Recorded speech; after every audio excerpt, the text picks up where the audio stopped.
Modern women love to be held, unless it's accountable. It's true, they run from accountability. She cheats, he drove her to it. Can't find a partner? Men need to step up. Divorces a good man who took care of her? She wasn't happy. The common thread? It's never her fault. And if you call it out, you're a misogynist. And why wouldn't they run from it, when society makes sure they never have to face it? And then I slept with his dad. Hey, check out CJ. If you really love me, you would delete all the girls in your contact list. That's crazy. Even my mom? Especially your mom. What? You know what? I am done with you. Goodbye.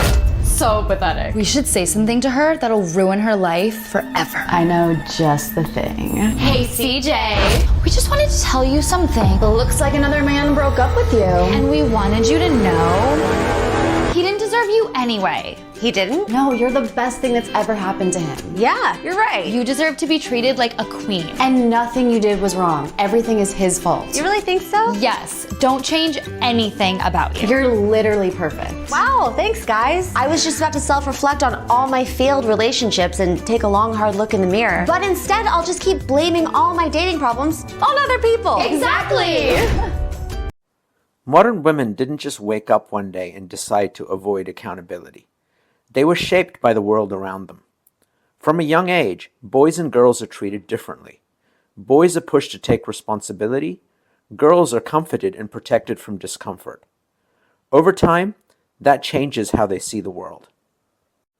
Because when you don't face consequences, you stop connecting your actions to the outcomes they create. And when that becomes normal, accountability fades. This didn't start with bad intentions. It began with progress, equal rights, new opportunities. And this mindset isn't just cultural, it's built into the system. Family courts award custody to mothers over 80% of the time. Even when fathers are stable and willing, courts overwhelmingly side with the mother, reflecting a cultural bias, not necessarily the child's best interest. False accusations are almost never punished, even when proven. In a UK report by the Crown Prosecution Service, only 35 out of 2,000 false rape claims led to charges for false reporting. That's less than 2%. In other words, a woman can attempt to ruin a man's life with a lie and still face no legal consequence. And yet, society still insists, believe all women. Think about the imbalance. On one hand, women are statistically shown to fabricate serious allegations with near total impunity. On the other, we're told that questioning them is misogyny. This is the effect of modern feminism, not the version that fought for equality, but the version that demands immunity. Where her truth is enough, and criticism is hate. It's no longer about fairness. It's about creating a system where women's words carry power without scrutiny, while men are presumed guilty without defense. Women receive significantly lighter sentences than men. A University of Michigan study found that women get 37% shorter prison terms than men for the same crimes, even after controlling for criminal history and offense severity. The message is clear. You won't be held to the same standard.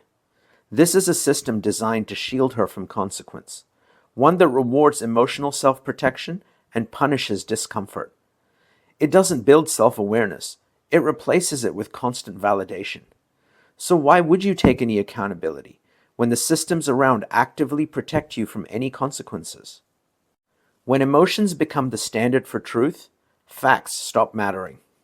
That's emotional reasoning, where feeling hurt means someone else must have done wrong. And for many women, that belief is shaped early. From school to social media to therapy, girls are taught that how they feel matters more than what actually happened. Expression is praised. Discomfort is treated as harm. Over time, it forms a habit. If something feels bad, someone else must be responsible. You hear it in phrases like, I felt disrespected. I didn't feel safe. I had to protect my peace. None of these are wrong on their own. But when they replace self-examination, accountability disappears. Did I overreact becomes who triggered me, Was I unfair becomes who made me feel this way? Emotion becomes a shield. Crying after being caught lying? You don't understand what I've been through. Never apologizing?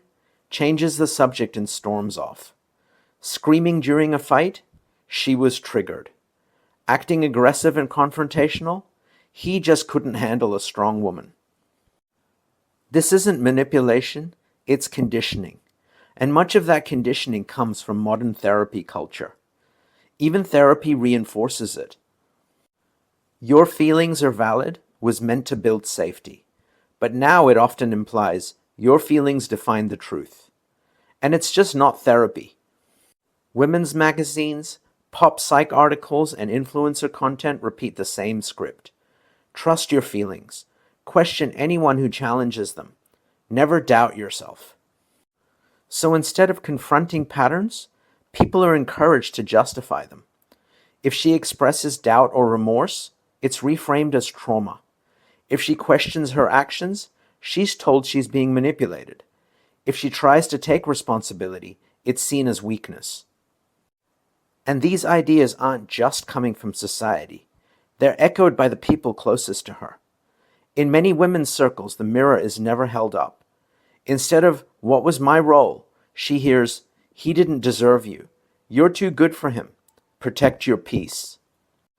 Between therapy that avoids challenge, friends who call self-reflection blaming yourself, and a culture that says asking hard questions is gaslighting yourself, there is no room left for introspection. So if no one else says, you were the problem too, why would she ever say it to herself? Why examine your own shortcomings when everyone around you says you're perfect? The result? She leads with emotion, then defends every action with a justification, backed by the people around her. Walk out on your family? You deserve to prioritize yourself. Seek validation online? He wasn't giving me attention. Use a man for money? I deserve to be looked after. But it doesn't stop with her friends. That same validation now plays out on a global stage. Women aren't just avoiding accountability in private, they're broadcasting their lives on TikTok, turning dysfunction into content, and getting applause for behavior that used to carry shame. And have you noticed? It's almost always women fishing for sympathy, praise, or moral support on these platforms. They'll post TikToks about how to manipulate a man to buy them luxury items or pay their rent, or proudly share how she left a good man because she was bored or unfulfilled, with the comment sections full of, you deserve better, you're too good for him. And that's the reason it gets called empowerment, because other women are cheering it on. And when your worst behavior gets rewarded by the crowd, you never have to self-reflect on your role in any situation. So why would you take any accountability when everyone around you is telling you it's never your fault? I used to say silly things like, where are all the good men at? Until I started taking accountability. Now I know I'm just an ain't shit ass bitch. Maybe I am the problem. Maybe I am the problem. Maybe I am the problem. But they can only run from accountability for so long. Eventually, life catches up. Because when it's always someone else's fault, they don't grow. Just repeat the same choices, same failures, same regrets. But today, women are rarely asked to stop and reflect. They're told, you just picked the wrong guy. So the breakups pile up, the friendships fall apart, and the emotional growth that should have happened years ago never does. But instead of changing, the story gets rewritten. She's lonely and childless at 40. Men are intimidated by successful women. And when she cheats, he emotionally neglected her. Breaks up with someone? He was a narcissist. Funny how every ex turns out to be a narcissist the moment the relationship ends. And by the time the truth finally sinks in, if it ever does, the damage is already done. Because growing up doesn't happen by getting older. It happens when you face yourself. And that only begins with one thing: accountability. Not another motivational quote. Not friends telling you that you're perfect the way you are. Not a comment section cheering you on. Real growth starts when someone finally says, "That was on you." But if every mistake gets a round of applause and every hard truth gets labeled as hate, they will never learn. They'll just get better at blaming everyone else. And that's not growth, it's delusion. The kind that feels empowering in the moment, but keeps your life exactly where it is. Because if you never take ownership, you never learn what you're doing wrong. And if you never learn, nothing ever changes. The jobs don't last, the relationships don't work, the goals stay out of reach.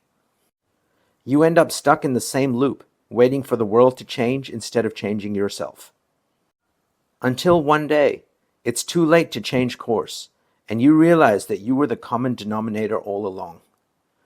Running from accountability might feel good in the moment, but it wrecks your life in the long run.